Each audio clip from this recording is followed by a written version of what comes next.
following counties: Bastrop, Caldwell, Comal, Hayes, and Lee. What? Freezing rain expected. Total ice accumulations of up to 1/10 of an inch will be possible.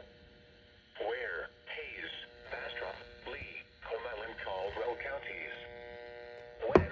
From 9 a.m. Monday to noon Central Standard Time Wednesday.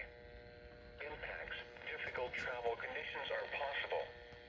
The hazardous conditions could impact the morning or evening commute. Additional details: freezing rain could begin as early as tomorrow morning across the advisory area. Icing will be possible mainly during the late night through mid-morning hours when temperatures will be coldest, though minor glazing of elevated surfaces could occur by the afternoon commute tomorrow. Slow down and use caution while traveling. Prepare for possible power outages. The latest road conditions for the state can be obtained at drivetexas.org. Your weather synopsis for South Central Texas.